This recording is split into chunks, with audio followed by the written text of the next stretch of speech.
পিপাসার্ত কুকুরকে পানি পান করার কারণে কাল কিয়ামতের ময়দানে আল্লাহ পাক রব্বুল আলামিন ওই বান্দাকে জাহান্নাম থেকে মুক্তি দিয়ে জান্নাতের দপ্তরে নামটা লিখাই দিয়েছেন। যারা বলেন সুবহানাল্লাহ। ইসলামী খুতুবাতের ভিতরে একজন বড় মুহাদ্দিস মারা গেছে। মারা যাওয়ার পরে রাতের বেলায় আর একজন স্বপ্ন দেখতেছে, বলতেছে হুজুর আল্লাহ পাক রব্বুল আলামিন আপনার সাথে কেমন ব্যবহার করেছে। তখন ওই মুহাদ্দিস ডাক দিয়ে বলতেছে, শোনো, জীবনে অনেক হাদিস পড়াইছি, অনেক বড় বড় নেকের কাজ করেছি, রাত জেগে তাহাজ্জুদ পড়েছি, কিন্তু আল্লাহ পাক রব্বুল আলামিন আমাকে এগুলোর কারণে মাফ করেন নাই, বরং অন্য একটা ছোট্ট কারণে আমার জীবনের গুনাহকে মাফ করে দিয়েছেন। তখন ওই বুজুর্গ ডাক দিয়ে বলে, হুজুর সেই আমলটা কি, যে আমলের কারণে আল্লাহ পাক রব্বুল আলামিন আপনাকে মাফ করে দিয়েছেন? তখন ওই বুজুর্গ বলে, আমি একদিন কিতাবের ভিতরে হাদিস লিখতেছিলাম। হাদিস লেখার সময় আগের কালে দোয়াত কলম ছিল, দোয়াত কলমে লিখলে ওর ভিতরে কালি ঢুকাই দেওয়া লাগতো, কালি ঢুকানো লাগতো, লেখা লাগতো। তো ওই মুখে যে জায়গায় কালি ঢুকায় ওখানে অনেক সময় কালি লেগে থাকতো। তা আমি যখন লিখতেছি, লেখার এক পর্যায়ে ওই কলমের ওই কালির উপরে একটা মাছি এসে বসছিল।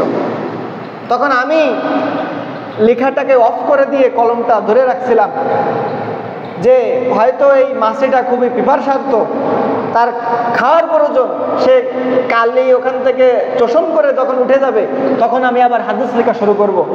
এই ছোট্ট আমলের কারণে আল্লাহ পাক রব্বুল আলামিন আজকে আমার কবরে আযাবকে মাফ করে দিয়েছেন। জোরে বলেন সুবহানাল্লাহ। সুতরাং রাসূল কারীম সাল্লাল্লাহু আলাইহি সাল্লাম বলছেন যে কোনো আমলকে, কোনো নেকের আমলকে ছোট করে দেখা যাবে না। বুখারী শরীফের আরেকটা বর্ণনা, আল্লাহর হাবিব সাল্লাল্লাহু আলাইহি ওয়াসাল্লাম বলেন, একজন লোক রাস্তা দিয়ে হেঁটে যাচ্ছিল, প্রতিমধ্যে একটা ডাল, গাছের ডাল রাস্তার উপরে পড়ে গিয়েছিল। আমরা এখন বিভিন্ন সময় ঝড় বর্ষার সময় বিভিন্ন গাছের ডাল এসে কিন্তু রাস্তার উপরে পড়ে, বাঁশের ঝাড়ের বাঁশ এসে রাস্তার উপরে পড়ে, বিভিন্ন ডালপালা ময়লা আবর্জনা রাস্তার উপরে এসে পড়ে। এতে পথে যারা চলাচল করে, পথিক যারা, এদের কষ্ট হয়। তো ওই ব্যক্তি যখন ওই গাছের ডালকে রাস্তার উপরে দেখছে, তখন সে কষ্ট করে ওই ডালটাকে সরায়ে রাস্তার সাইডে নিয়ে রাখছে।